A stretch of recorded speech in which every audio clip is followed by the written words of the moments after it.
ध्यान भावा सनाथापेत कैतवा प्रतिपत्तिर्यथा योग्यं वात्सल्यमभिलप्यते।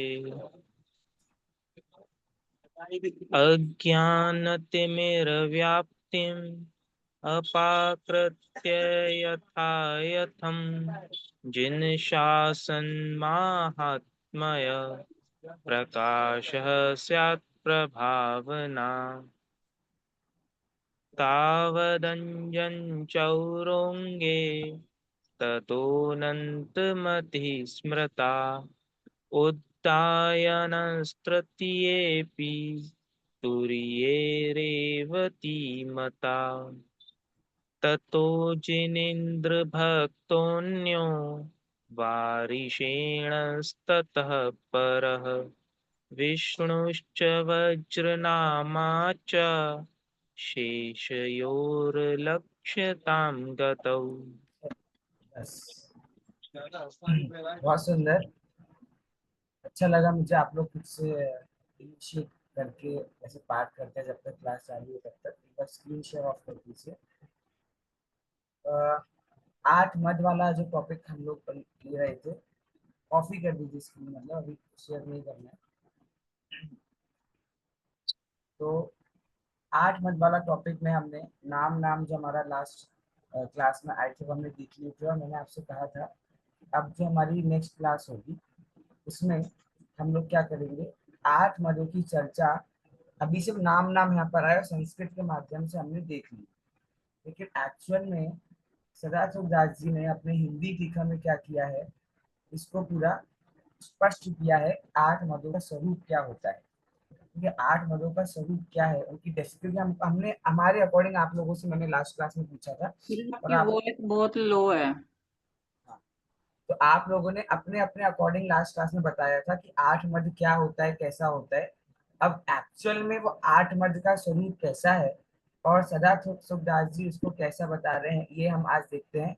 हिंदी टीका के अनुसार देखेंगे, है ना। क्योंकि सिर्फ नाम देख लिए लेकिन उनका स्वरूप नहीं देखा तो वो थोड़ा सा काम नहीं करता है। अब आप में से मुझे पूछना ये है कि सदा सुखदास जी वाली टीका वाला ग्रंथ किसके पास है।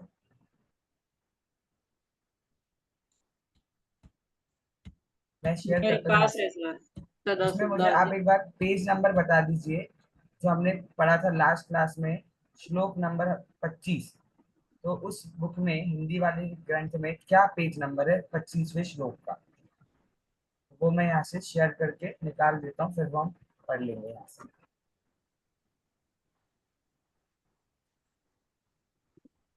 48 है सर। 48 नंबर का पेज है। हाँ जी।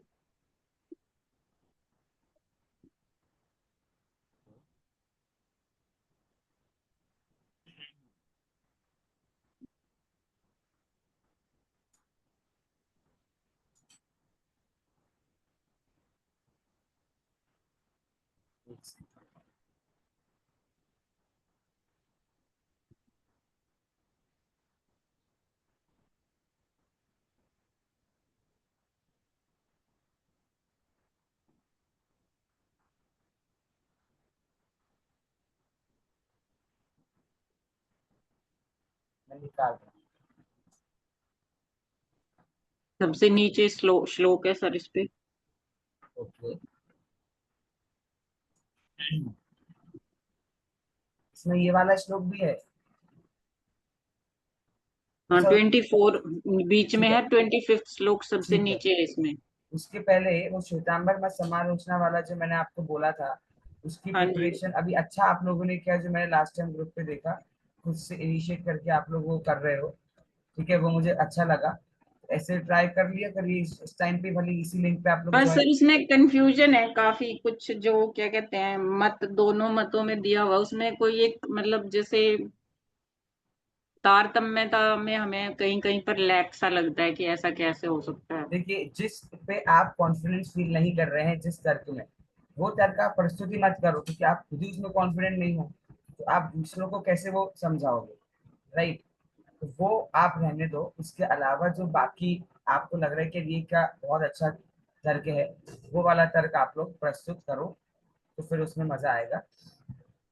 मतलब प्रश्न ठीक से नहीं उठाया गया सर, उसमें थोड़ी सी ये कमी लगती है कि मतलब प्रश्न। प्रश्न वालों में आपको लग रहा है कि कैसे तर्क दे रहे हैं, तर्क में दम नहीं है, आपको ऐसा लग रहा है, तो ये तो और अच्छी बात है, क्योंकि आप लोग का पॉइंट ऑफ व्यू तो क्या है, आंसर वाला पॉइंट ऑफ व्यू।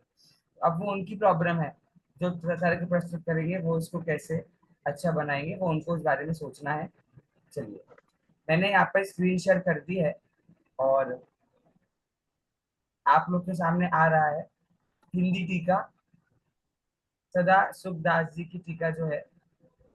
इसमें सबसे पहले ये देखिए, हम ज्यादा नहीं पढ़ेंगे, एक एक पैराग्राफ बस पढ़ेंगे, क्योंकि हमारा मूल विषय संस्कृत आधार चलना है। फिर भी थोड़ा बहुत आप सीख जाए उस हिसाब से। ज्ञान मत यहाँ पर दिया हुआ है, देखिए देखिए क्या बोला है यहाँ पर, जिसके एक भी मद हो वह सम्यक दृष्टि कैसे हो सकता है। सही बात है, सर जय जिनेन्द्र।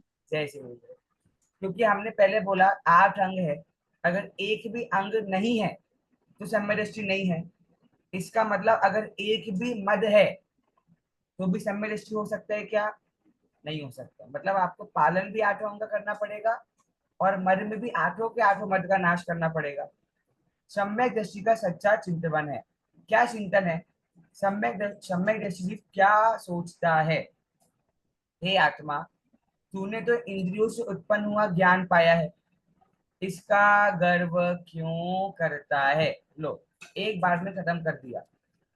कौन सा ज्ञान है आप लोग के पास, आपके पास, हमारे पास कौन सा ज्ञान है, इंद्रिय ज्ञान, क्षयोक्षम इंद्रिय ज्ञान। क्षयोक्षम।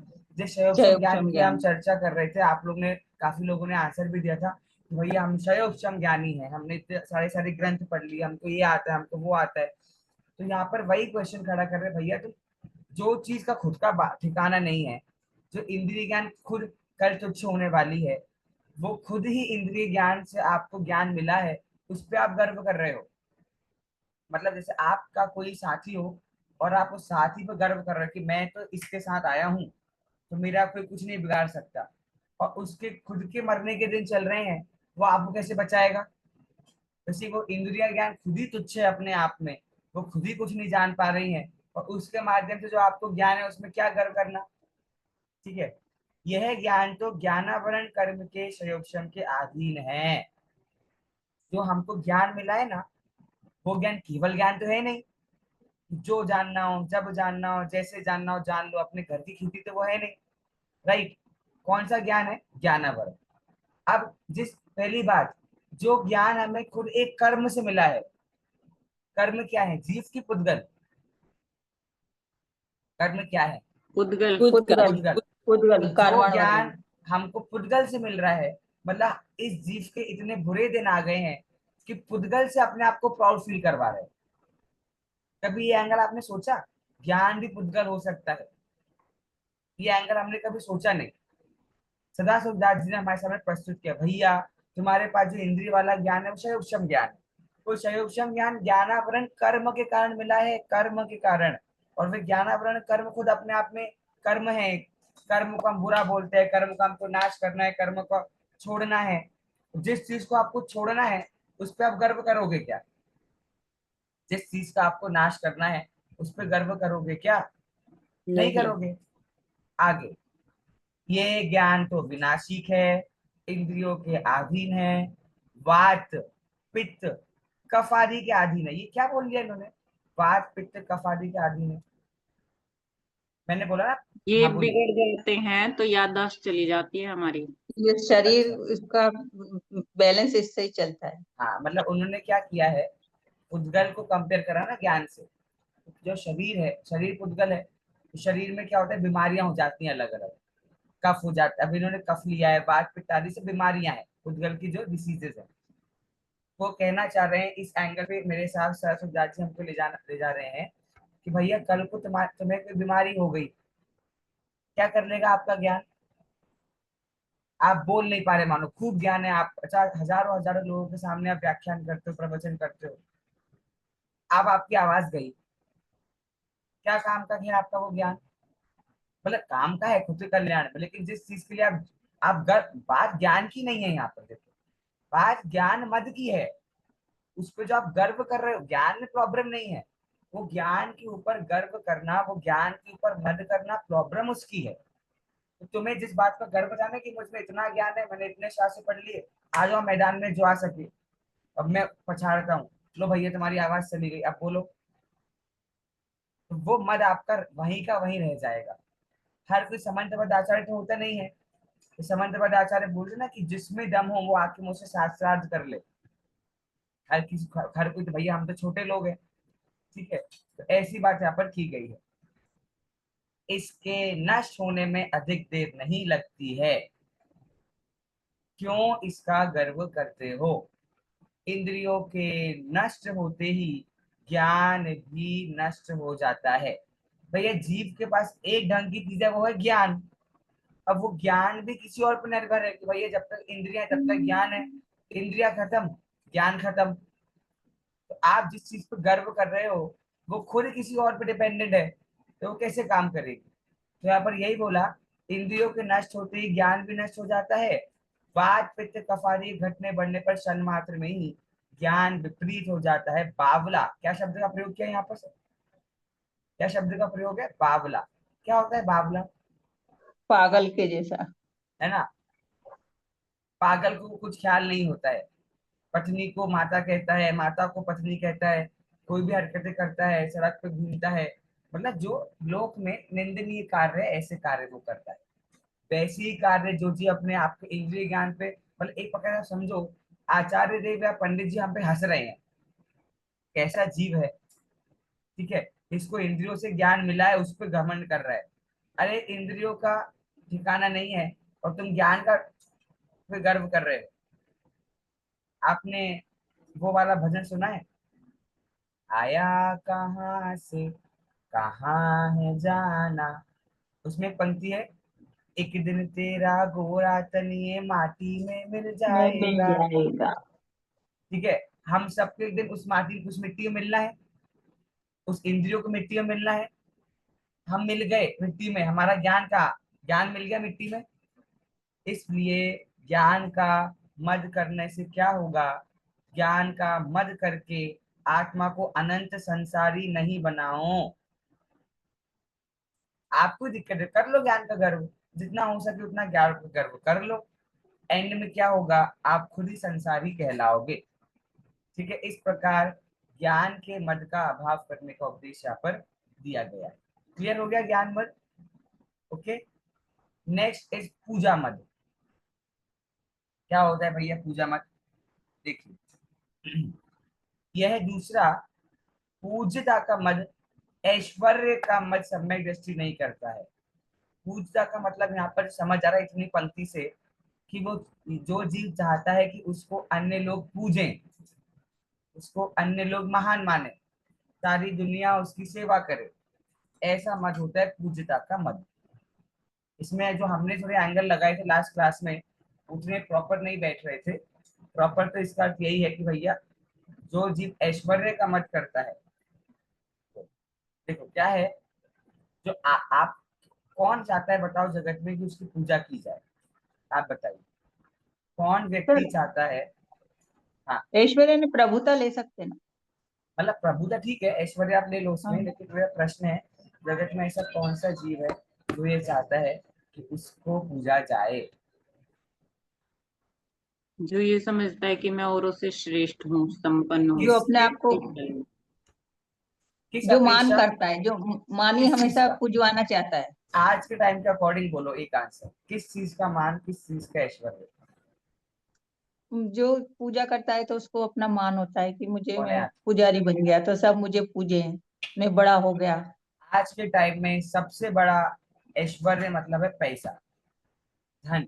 हाँ। यह लिखा है ना, राज्य ऐश्वर्य।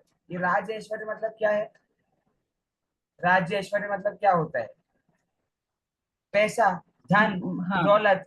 तो इस जिस हम्म, थोड़ा पैसा कमा लिया और now I am the king and I am the queen, ऐसा हम सोचते हैं ना, वो है यहाँ पर है।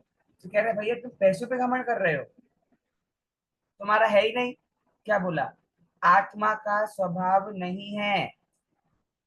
ये जो ऐश्वर्य जिस कारण से आप जगत में बोल रहे हो ना, किसी ने पूछा क्यों पूजा की जाए आपकी, क्यों नहीं की जाए, इतना पैसा मेरे पास है, मैं इतना दान देता हूँ, इतने मैंने मंदिर बनवाए, इतनी धर्मशालाएं बनवाई।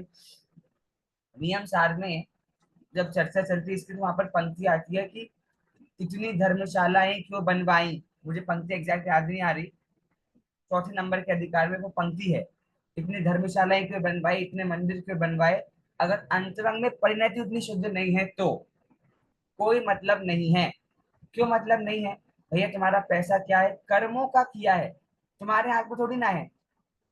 दो लोग हैं, राम और श्याम, दोनों खूब मेहनत कर रहे हैं, दोनों दोनों 12-12 घंटे काम कर रहे हैं, दोनों को खाने पीने का कोई ख्याल नहीं है। एक बहुत पैसा कमा रहा है, करोड़ रुपए कमा रहा है, एक नहीं कमा पा रहा। बताओ क्यों नहीं कमा पा रहा है? मेहनत दोनों बराबर कर रहे हैं, सेम कंपनी में जॉब कर रहे हैं, लगे हैं दिन रात, एक पैसा कमाते जा रहा है, एक बेचारा रह जा रहा है। क्या रीजन है इस बात? पैसा पुण्य के उदय से प्राप्त होता है। बस पुण्य क्या है और कर्म है ना। कर्म। ये भी एक बहुत अब वो बड़ा टॉपिक हो जाएगा, पुण्य अच्छा है बुरा है, वो उसमें मैं नहीं जा रहा। तो कर इधर लिखा ना बहुत अच्छे तरीके से, पैसा पैसा करते हो ना, अब भैया कर्मों के कारण है, अभी कर्म पलट जाएंगे तो अभी पैसा आना बंद हो जाएगा, 1 सेकंड लगेगा कर्मों को पलटने में। हम देखे ना, अच्छे खासे अमीर लोग गिरते गिरते हम देखते हैं, जो आज कुछ नहीं है। काफी सारे केबीसी के एग्जाम्पल आते हैं, काफी सारे केबीसी में 7-7 करोड़ रुपए जीते, आज सड़क पे घूम रहे हैं। क्या रीजन है?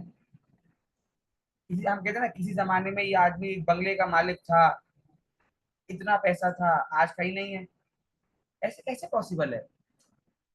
करोड़ों अरबों रुपयों का मालिक सड़क पे कैसे आ जाता है, ये पॉसिबल कैसे है? ये है कर्म, कर्मों का खेल है ये। कर्मों की परिणति ऐसी पलटती है कि हमको ख्याल नहीं रहता, और आप उस पर गर्व कर रहे हो। जिस बात पे गर्व कर रहे हो ना, कल से उसी बात के लिए भीख मांगना पड़ जाएगा और पता भी नहीं चलेगा। ये है पूजा मत। ठीक है, क्या बोल रहे हैं आगे? कर्मों का किया है, विनाशिक है, गारंटेड है कि आपके पास जो ऐश्वर्य है उसका नाश होगा, गारंटी दे दिया। अच्छा पंडित जी ने, जो पैसे पे आप आज गर्व कर रहे हो 100% वो विनाश को प्राप्त होगी। बताओ पैसा किसके पास टिका है? आज आता है कल चला जाता है, विनाशिक हो गया कि नहीं हो गया? और हमें गर्व है, ओ भैया मेरा पैसा, काहे का तुम्हारा पैसा? आधे तो बगल वाले को दे दिया तुमने, खून पसीने से कमाया पैसा रिक्शा वालों को दे दिया, आधे पैसा किराने वाले को दे दिया। तो मैं बहुत मोटे मोटे उदाहरण बता रहा हूँ, आचार्य तो आत्मा पे घटित कर रहे हैं। और क्या है पैसा? पराधीन। अब मैं पैसा पैसा बोल रहा हूँ, पर आप उसको हर जगह लगा लो जिन चीजों में आपको गर्व है। पराधीन है। बताओ, आपने पैसा कमाया, आप में से किस किस का है वो पैसा? अब कमाया ना, दे मत देना 1 रुपए किसी को भी, 1 भी रुपए किसी को दे मत देना। खाने में खाओ, पैसे की सब्जी बना के खाओ, तेल में डुबो पैसों को और खाओ, तेल की उसकी सब्जी बना के खाओ पैसों की। खा सकते हो क्या? अब ये बात है, पराधीन है, दुर्गति। क्या क्या बोला? ये ऐश्वर्य आत्मा का स्वभाव नहीं है, पहला पॉइंट। कर्मों का किया है, दूसरा पॉइंट। विनाशिक है, तीसरा पॉइंट। पराधीन है, चौथा पॉइंट। दुर्गति का कारण है। और आचार्य देव 50-50 नहीं खेल रहा है हमारे साथ कि भैया हो सकता है, हो सकता है नहीं, होगा ही। पैसा विनाशिक है ही, पराधीन है ही, दुर्गति के कारण है ही। अब शिष्य ने बोला पंडित जी कुछ अच्छा बोल लो, इतना बुरा बुरा बोला, कुछ तो अच्छा बोल दो। बिल्कुल ही, बिल्कुल क्या डिप्रेशन में डाल के छोड़ोगे क्या? कुछ तो अच्छा बता दो। अब बता रहे अच्छा, मेरा ऐश्वर्य तो, हमारा सच्चा पैसा क्या है? मेरा ऐश्वर्य तो अनंत चतुष्टय में अक्षय, अविनाशी, अखंड सुख में है, अनंत ज्ञान दर्शन में है, अनंत शक्ति रूप है। भैया इस आत्मा में अनंत गुण है, अनंत शक्ति है। अनंत मतलब कितना पैसा? अनंत मतलब कितना पैसा? जिसकी कोई सीमा नहीं, अनलिमिटेड, अनलिमिटेड। अनकाउंटेबल, हमारे अनकाउंटेबल। पास तो लिमिटेड पैसा है, उस पे हम गर्व करते हैं। और पंडित जी यहाँ पे कह रहे हैं भैया तेरे पास अनंत गुण हैं, अनंत शक्तियां हैं जो कभी खत्म नहीं होगी। उनका जितना प्रयोग करना चाहिए उतना प्रयोग कर लो, वो कभी खत्म, पर हमें उस पर गर्व नहीं है। हमें तो वो जो जाने वाला है ना पैसा, उस पर गर्व है। तो टूडामल जी इसके लिए क्या बोल रहे हैं? क्या बोल टूडामल जी क्या बोलते हैं बताओ? इसके अभाग्य की महिमा तो हमसे कही नहीं जाएगी।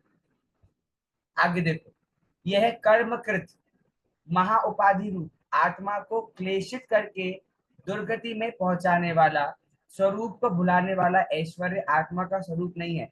भैया अगर ऐसा भी होता है कि धन अपना काम कर रहा है और आत्मा अपना काम कर रहा है, तो एक बार की ठीक है कि भैया वो बुरा आदमी है, लेकिन ठीक है अपना काम करता है, अपने लिए कुछ बुरा नहीं करता, तो एक बार की ठीक है। पर ठीक नहीं है ना। वो क्या करता है पैसा, तो हमारे आत्मा के सच्चे स्वरूप को बिगाड़ता है। प्रॉब्लम ये है, प्रॉब्लम ये नहीं कि पैसा बुरा है, संसार में चाहिए भूमि के अनुसार पैसा। प्रॉब्लम ये है कि उस पैसे के कारण हम अपनी आत्मा को नहीं पहचान पा रहे, हमारे सच्चे स्वरूप को नहीं पहचान पा रहे। प्रॉब्लम ये है, यह है कलह का मूल। मतलब घर घर में लड़ाई आज किसकी वजह से होती है? भाई भाई का दुश्मन क्यों बनता है? पिता पुत्र की लड़ाई क्यों होती है? पैसा। पैर का कारण क्षण भंगुर, देखो सबसे इंपॉर्टेंट पॉइंट, क्षण भंगुर है, आज है कल नहीं है। बिल्कुल शयोक्षम ज्ञान की तरह, आज है कल नहीं है।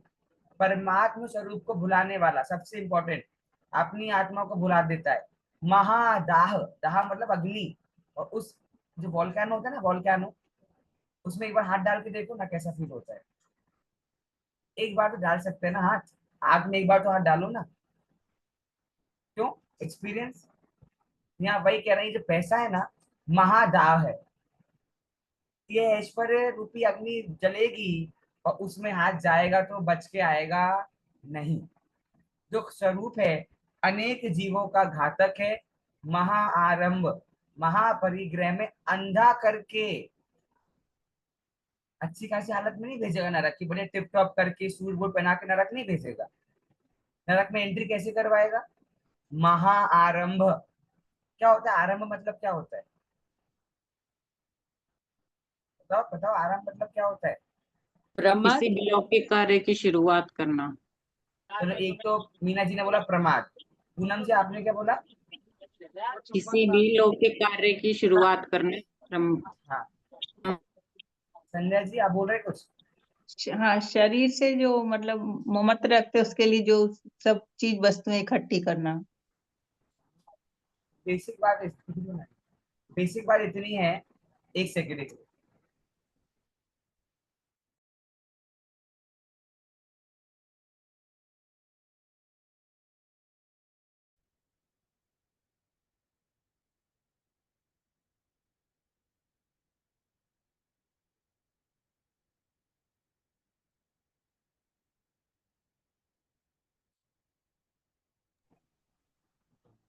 ठीक है, तो महाआरंभ मतलब जो हमारी क्रिया, ऐसी गृहस्थ की क्रिया जिन क्रियाओं से हमारा पाप उत्पन्न हो।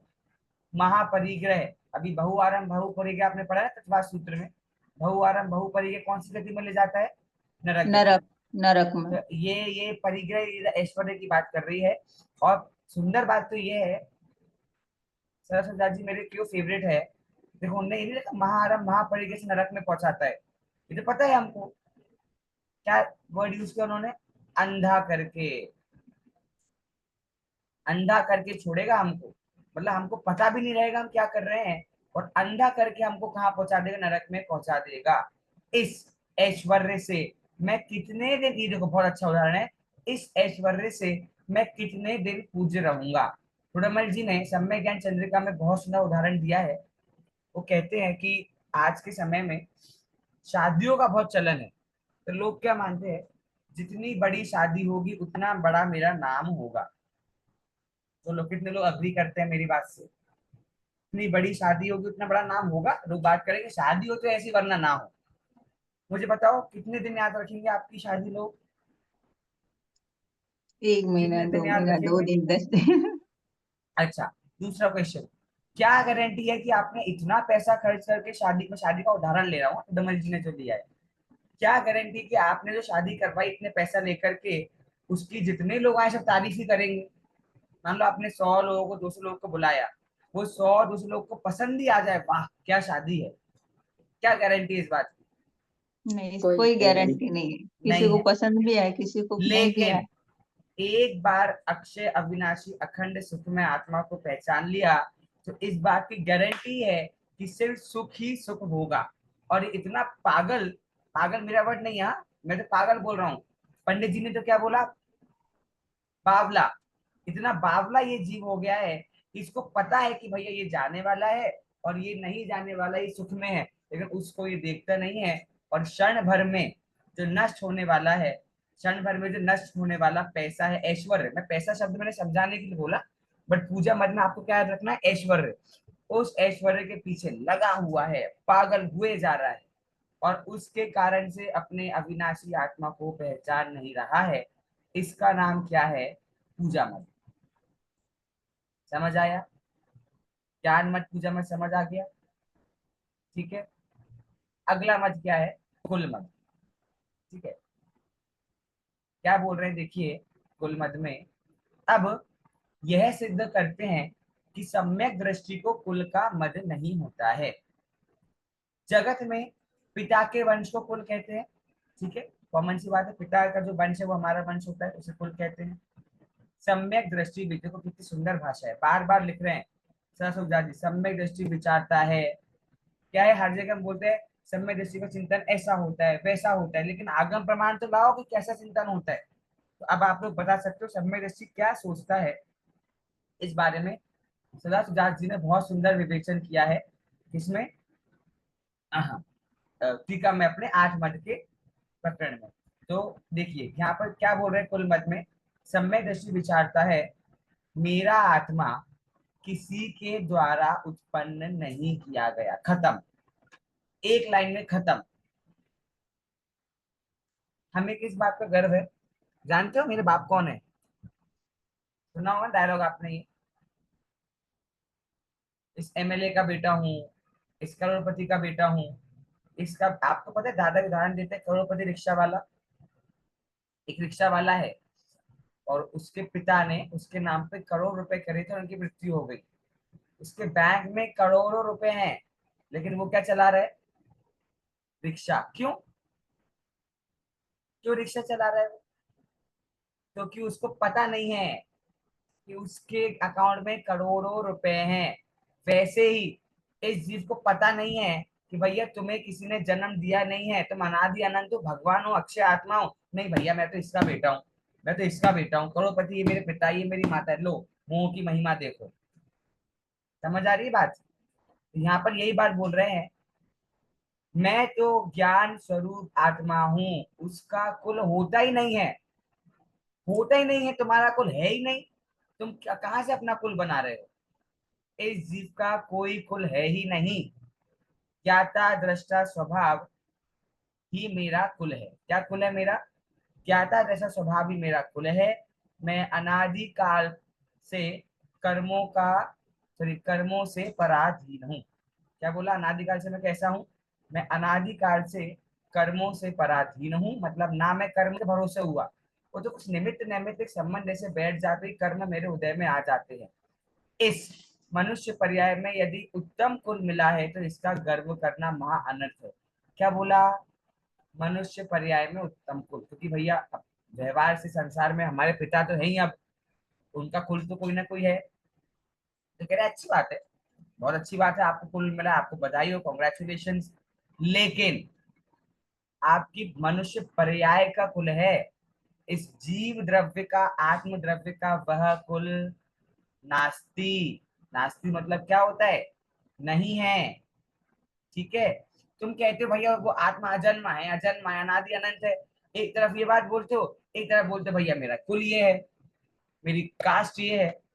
इस पे गर्व करना अनर्थ नहीं बोला, क्या बोला, महा अनर्थ है, बहुत बड़ा अनर्थ है। यदि हम किस पे गर्व करते हैं, कुल पे। आत्मा का कोई कुल तो होता ही नहीं है। एक जाति मत और देख लेते हैं, फिर हम लोग बाकी 4 मत जो है नेक्स्ट क्लास में देखेंगे। तो जाति मत में क्या बोला, जैसे पिता का जो वंश है उसे हम कहते हैं कुल, तो माता के वंश को क्या कहते हैं, जाति कहते हैं। सम्यक दृष्टि जीव जाति का गर्व नहीं करता है, तो क्या करता है? बता रहे समय दृष्टि विचार करता है, पूर्व भवों में मैं अनंत बार नीच जाति में पैदा हुआ। हम लोग कहाँ तक गए हैं? उत्कृष्ट भव परावर्तन हमारा कहाँ तक हुआ है, बता सकता है? 9वें ग्रह तक। शाबाश। कहाँ से पढ़ा आपने? फिर जब से PH ज्वाइन किया यही सुन रहे हैं कि शोक्षम ज्ञानी द्रव्यलिंगी 9वें ग्रह तक जा सकता है एक मैक्सिमम, तो लेकिन छेराला में इसका वर्णन है और एक है कार्तिक अनुप्रेक्षा में, ठीक है? तो इसके आगम प्रमाण ये मिलते हैं। तो तुमने अनंत बार नीच जाति में जन्मे तब तो कुछ नहीं, और एक बार उच्च जाति में पैदा हुआ तो उसका गर्व कर रहा है। वाह रे, बड़ी अच्छी बात है। अभी तक नीच जाति में कल तक पैदा हो तो कुछ नहीं, तब तक आत्मा हूँ आत्मा हूँ। क्या होता है नीच जाति? जैसे कहते हैं ना, कुछ बुरा हो जाए तो सीधा भगवान पे आरोप लाएगा, भगवान आपकी वजह से हो गया, और कुछ अच्छा हो जाए तो मेरी वजह से हुआ है, मैंने मेहनत करा है, I am the one, I me my self. तो यही बात यहाँ पर है। तो मैं नीच जाति मिली वो कुछ नहीं, और भी अनंत बार, एक बार में 2 बार नहीं, अनंत बार नीच जाति मिली वो कुछ नहीं, पर एक बार उच्च जाति में पैदा हुआ तो रोना, अब प्राउड हो रहा है। इस प्रकार अनंत बार नीच जाति पाई और अनंत बार उच्च जाति भी पाई है। तो अब क्यों उच्च जाति पाने का गर्व करते हो? क्या नई बात हो गई भैया? क्या नयापना है इसमें? अनंत बार मिला उच्च जाति, तो इस बार एक बार और मिल गई। अनेक बार निगोद में पैदा हुआ कुकरी, सुकरी, चांडाली, भीलनी, चमारी, दासी। ये है किनके वर्ड है? सदा सुखदास जी के वर्ड है। तो सिंपल एक एग्जाम्पल दिया कि टीका पढ़ते ना अभी हम, तो उनने क्या क्या नीच शब्द जाति प्रयोग के। करे, मजा आ जाता। कुकरी, सुकरी, चांडाली, भीलनी, चामरी, सॉरी चमारी, दासी, वेश्याओं के गर्भ में भी अनेक बार जन्म धारण किया है। तो तुम अपनी उच्च जाति पर गर्व मत करो, अपने परिणाम सुधारो, वरना वापस से इनमें जन्मोगे। अब इसमें मेरा विवेचन एक ये भी है, आपसे किसने कहा कि सुकरी की जाति छोटी जाति है? आपने सुकरी से खुद से पूछा है क्या कि बहन आपकी जाति छोटी जाति है क्या? किसने डिसाइड किया ये? हमने, मनुष्यों ने। भाई ये जाति ऊंची है। अब ये तो भैया जगत भी इस बात को मानता है कि भैया क्या छोटी जाति क्या बड़ी जाति, सभी जीव एक समान है, सबका मालिक एक, ऐसा बोलते हैं ना दुनिया में। तो ये बात तो दुनिया वाले भी समझ गए, तो हम क्यों नहीं समझ पा रहे? तो ये 4 प्रकार के जो मैंने आपको बताया अभी, ज्ञान, कुल, ज्ञान, पूजा, कुल और जाति, ये अनंत काल से हमारे साथ हो रहे हैं, अनंत बार और होंगे। अगर इफ एल्स कंडीशन अप्लाइड, अगर हमने अपनी उस विषय ना, अक्षय, अनंत, अनादि, अखंड, सुख में इस विशेषण दी ना आत्मा को, ऐसी आत्मा को नहीं पहचाना तो अनंत बार और होंगे। फिर रोना, उच्च जाति पे गर्व कर रहे हो, कल नीच जाति पे रोना, परसों फिर उच्च जाति पे गर्व करना, फिर नीच जाति पे रोना। बस यही करते रहो, या तो रोते रहो गाते रहो, रोते रहो गाते रहो, या तो ये कर लो, या एक बार अपना स्वरूप पहचान के सम्यक दर्शन प्रकट करके मोक्ष लक्ष्मी को वर लो। आपके हाथ में आपका भविष्य और आपका फ्यूचर। ठीक है, मैं बाकी 4 मन नहीं ले रहा हूँ क्योंकि वो ज्यादा हो जाएगा और भी समझने भी टाइम लगता है।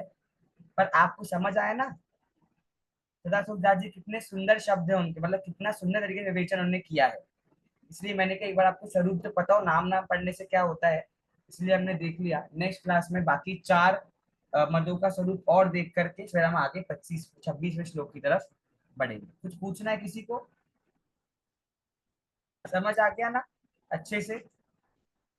तो अब बाकी, अब आप सोचो, अब आप चाहो तो पढ़ के भी आ सकते हो, वरना हम लोग नेक्स्ट क्लास में पढ़ेंगे तो बाकी 4 मद क्या होते हैं। मतलब इसमें दोनों प्रकार से एंगल दे रहे हैं पंडित जी।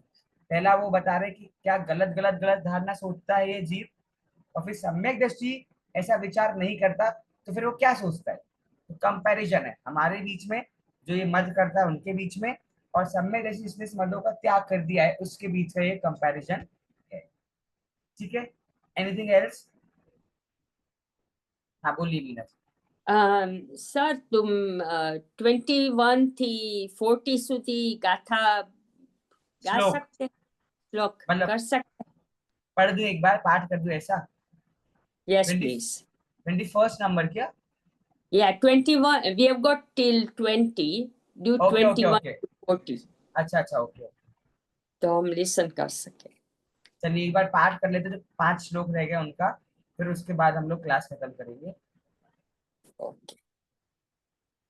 नांगहीनं मलं शेतुं दर्शनं जन्म संततिं न हि मंत्रोक्षरन्यूनो निहन्ति विषवेदनाम् आपगासागरस्नानं मुच्चयसुकृताश्मनां गिरिपातोऽग्निपातश्च लोकमूढं निगद्यते परोपलिप्सया शावान् रागद्वेषमदीनसः देवता यदुपासीत देवतामूढमुच्यते सग्रन्थारम्भहिंसानां संसारावर्तवर्तिनां पाषण्डिनां पुरस्कारो ज्ञेयं पाषण्डिमोहनं ज्ञानं पूजां कुलं जातिं बलमृद्धिं तपो वपुः अष्टावाश्रित्यमानित्वं स्मयमाहुर्गतस्मयः। ओके, ठीक है, खत्म करें। जय Jinendra, will meet on Monday.